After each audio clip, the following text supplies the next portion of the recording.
Hello guys, welcome back to my channel. எல்லோரும் எப்படி இருக்கீங்க? நான் ரொம்ப நல்லா இருக்கேன்.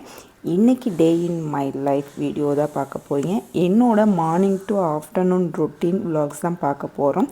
இப்போ வாங்க நம்ம ஸ்ட்ரைட்டாக வீடியோக்குள்ளே போயிடலாம். காலையில் எழுந்திரிச்சிட்டு கொஞ்சம் ரெஃப்ரெஷ் ஆகிட்டு அதுக்கப்புறம் டேரெக்டாக நம்ம கிச்சன் வந்தாச்சு.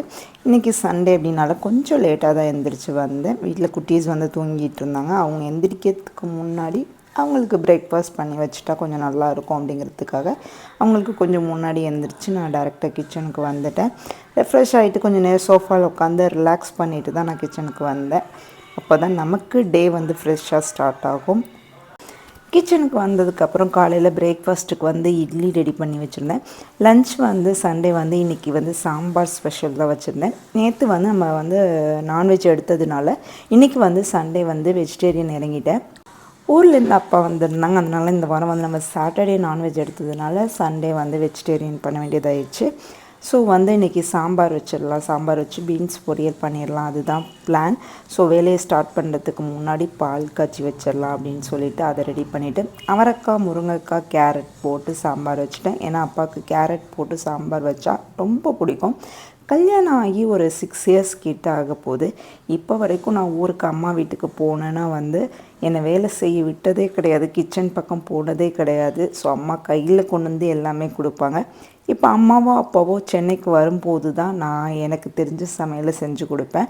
அவங்க அதை சாப்பிட்டுட்டு ரொம்ப சூப்பராக இருக்குமா அப்படின்னு சொல்லுவாங்க. அது எப்படி இருந்தாலுமே அது நல்லா இருக்குமா அப்படின்னு சொல்லுவாங்க. அதை நம்ம கேட்கும் போது அது அவ்வளோ ஒரு சந்தோஷம் அதில் கிடைக்கும். நம்ம செஞ்சு நம்ம சமையலே செய்யாத நம்ம செஞ்சு அதை அவங்களுக்கு பரிமாறி சாப்பிட வச்சு அது நல்லா இருக்காப்பா அப்படின்னு கேட்டு அவங்க நல்லா இருக்குமா அப்படின்னு சொல்கிறது, அது அவ்வளோ சந்தோஷம் கிடைக்கும். யாருக்கெல்லாம் இப்படி தோணும் அப்படின்னு சொல்லிட்டு கமெண்ட் பண்ணுங்கள்.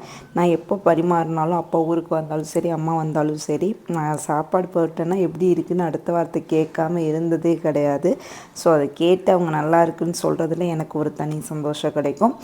இந்த மாதிரிலாம் யாருக்கு தோணும்? நம்ம செஞ்சது ஓரளவுக்கு இருந்தால் கூட அதை உடனே எப்படி இருக்குதுன்னு கேட்டு தெரிஞ்சுக்கிற ஆவல் யார் யாருக்கெல்லாம் இருக்கும் அப்படிங்கிறத கமெண்ட் பண்ணுங்கள்.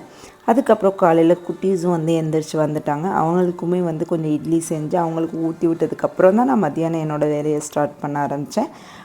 சாம்பார் வைக்க ஸ்டார்ட் பண்ணிவிட்டேன். சாம்பார் நான் அரிசி களைஞ்ச தண்ணியில் தான் வைப்பேன். ஒரு 3/4 கப் அரிசி களைஞ்ச தண்ணியும் 1/4 கப் ரேஷியோக்கு தான் நார்மல் தண்ணியை சேர்த்துப்பேன். அந்த மாதிரி செய்யாதவங்க அந்த மாதிரி செஞ்சு பாருங்கள். அதுவுமே தனி சுவையாக இருக்கும். நம்மளுக்கு சாம்பாரே கொஞ்சம் டிஃப்ரெண்ட்டாக இருக்கும். ஸோ அப்படியே மெதுவாக வேலையை ஸ்டார்ட் பண்ணி வச்சுட்டேன். பருப்பு ஒரு சைடு வேக வச்சுட்டு நம்ம காயெல்லாம் கட் பண்ணிடலாம் அப்படின்னு சொல்லிட்டு கட் பண்ண ஆரம்பிச்சிட்டேன். குட்டீஸும் இடையில பழம் வேணும் அது வேணும் அப்படின்னு சொல்லி கேட்டுட்டு இருந்தாங்க. இப்போது 2 வாரமாக ரொம்ப நம்மளை டிஸ்டர்ப் பண்ணுறதே கிடையாது. ஏன்னா தாத்தா வீட்டில் இருக்கிறதுனால குழந்தைங்க அவங்க கூட விளையாட ஆரம்பிச்சிருவாங்க. அப்பாவுமே அவங்க கூட விளையாடும் போது அவங்க சின்ன குழந்தையாக மாறிடுவாங்க. அதை பார்க்கவே அவ்வளோ அழகாக இருக்கும். குட்டீஸ் யாருமே இன்றைக்கி மோஸ்ட்லி கிச்சன் சைடு வரல. சப்போஸ் தாத்தா ஊரில் இல்லை அப்படின்னா, அப்பா வீட்டில் இல்லைன்னா மோஸ்ட்லி அவங்களும் எங்கள் கூட கிச்சனில் தான் நிற்பாங்க. ஸோ அவங்க ஏதாவது ஹெல்ப் பண்ணுறங்கிற பேரில் அவங்க அட்டூழியம் பண்ணிகிட்டு இருப்பாங்க. இன்னொரு சைடில் நம்ம பீன்ஸ் பொரியலுக்கு ரெடி பண்ணி வச்சுருந்தோம். பீன்ஸ் கட் பண்ணி வச்சுட்டேன். பெரிய வெங்காயம், உளுந்தப்பருப்பு, கடலைப்பருப்பு இதெல்லாம் போட்டு தாளித்து விட்டுருவேன். தாளித்து விட்டுட்டு நம்ம கட் பண்ணி வச்சுருக்க பீன்ஸ் இதில் சேர்த்து வதக்க வேண்டியதாக. இது ரொம்ப சிம்பிளான பொரியல், டக்குன்னு செய்கிறதுக்கு இது செமையாக இருக்கும். மார்னிங் நேரத்தில் ஸ்கூலுக்கு லஞ்ச் பாக்ஸ் கட்டுறதுக்கு இது ரொம்ப சிம்பிளான ஒரு பொரியல். யாராவது ட்ரை பண்ணாதவங்க இருந்தீங்கன்னா ட்ரை பண்ணி பாருங்கள்.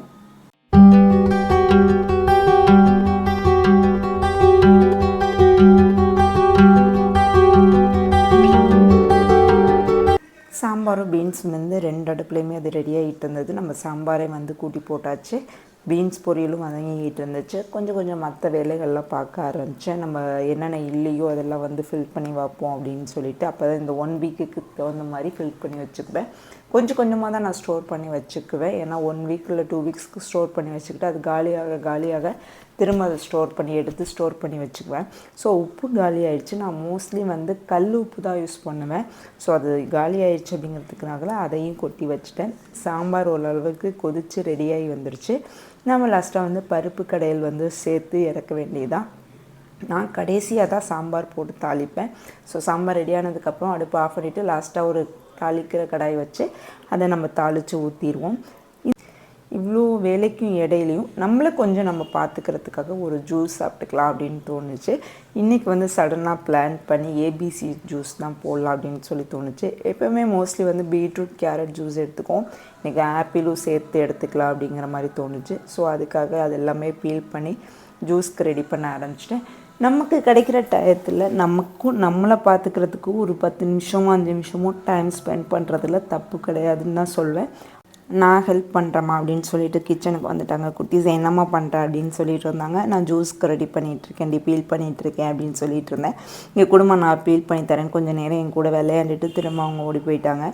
அதுக்கப்புறம் நானும் ஜூஸ் போட்டுட்டு, ஏன்னா 2 அடுப்புலேயுமே ஏதாவது ஒன்று இருந்துகிட்டு இருந்துச்சு. ஸோ ஒரு 10 நிமிஷம் நமக்கு சும்மா தான் இருக்க போகிறோம், அதுக்கு இந்த ஜூஸ் போட்டுக்கலாம் அப்படின்னு சொல்லிட்டு தான் இடையில போட ஆரம்பித்தேன்.